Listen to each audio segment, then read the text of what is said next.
সুপ্রিয় দর্শকবৃন্দ, আসসালামু আলাইকুম রহমতুল্লাহি ওবারাকাতু। একটি গুরুত্বপূর্ণ খবর, সেটি হচ্ছে কিছুদিন পূর্বে ছাত্র জনতার গণ অভ্যুত্থানে একটি পরিচিত মুখ সার্জিস আলম, তিনি জুলাই শহীদ স্মৃতি ফাউন্ডেশনের দায়িত্ব থেকে অব্যাহতি দিয়েছেন। এই খবরটি সার্জিস নিজেই তার ফেসবুক পেজ থেকে জানিয়েছেন। তো চলুন দেখি আমরা খবরটির বিস্তারিত দৈনিক ইত্তেফাক পত্রিকায় কী লিখেছে। জুলাই শহীদ স্মৃতি ফাউন্ডেশনের দায়িত্ব ছাড়লেন সার্জিস। জুলাই শহীদ স্মৃতি ফাউন্ডেশনের সাধারণ সম্পাদকের দায়িত্ব থেকে সরে দাঁড়িয়েছেন বৈষম্য বিরোধী ছাত্র আন্দোলনের অন্যতম সমন্বয়ক ও জাতীয় নাগরিক কমিটির মুখ্য সংগঠক সার্জিস আলম।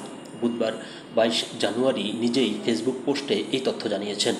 পোস্টে সার্জিস লিখেন, জুলাই শহীদ স্মৃতি ফাউন্ডেশনের সাধারণ সম্পাদকের দায়িত্বে আমি নেই।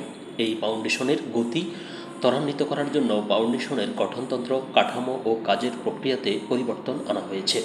এখন থেকে এক্সিকিউটিভ কমিটি পুরো অফিসের সার্বিক বিষয় পরিচালনার দায়িত্ব পালন করবে।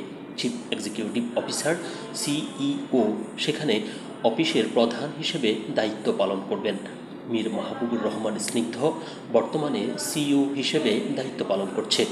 গভর্নিং বডি ফাউন্ডেশনের পলিসি মেকিংয়ে কাজ করবে, যেখানে মাননীয় প্রধান উপদেষ্টা সহ 4 জন উপদেষ্টা স্বাস্থ্য, সমাজকল্যাণ, স্থানীয় সরকার, আইসিটি রয়েছেন। সাধারণ সম্পাদক নামে কোনো পদ এখন নেই। এই ফাউন্ডেশন প্রথম আর্থিক সহযোগিতা শুরু করে 1 অক্টোবর, অফিস চালু হয় 15 অক্টোবর থেকে। আমি সাধারণ সম্পাদক হিসেবে দায়িত্ব গ্রহণ করেছি 21 অক্টোবর। 31 ডিসেম্বর পর্যন্ত প্রায় 2 মাস 10 দিন আমি দায়িত্ব পালন করি। এরপর আমি দায়িত্ব থেকে সরে আসি। ফাইনালি আমার সাইনিং অথরিটি 7 জানুয়ারি হস্তান্তর হয় এবং অফিসিয়ালি আমার দায়িত্ব শেষ করি। 31 ডিসেম্বর পর্যন্ত ভেরিফাইড 826 জন শহীদ পরিবারের মধ্যে 628 জনকে আর্থিক সহযোগিতা করা হয়। পাশাপাশি প্রায় 11,000 ভেরিফাইড আহতের মধ্যে প্রায় 2,000 আহতকে আর্থিক সহযোগিতা করা হয়। যতদিন পর্যন্ত আমি আমার সর্বোচ্চ সময় ফাউন্ডেশনে দিতে পেরেছি, ততদিন আমি দায়িত্ব পালন করেছি। যখন মনে হয়েছে এখন থেকে ফাউন্ডেশনে প্রয়োজনীয় সময় দেওয়া আমার জন্য সম্ভব হবে না, তখন আমি দায়িত্ব থেকে সরে এসেছি। আমার কাছে নিজের সীমাবদ্ধতা অ্যাড্রেস করা এবং সে অনুযায়ী দায়িত্ব গ্রহণ বা ত্যাগ করা কোনো দুর্বলতা নয়, বরং এটাকে সৎ সাহস লাগে। আমি চেষ্টা করেছি আমার চেয়ারের দায়িত্বের সাথে সৎ থাকতে। আল্লাহ হাফেজ।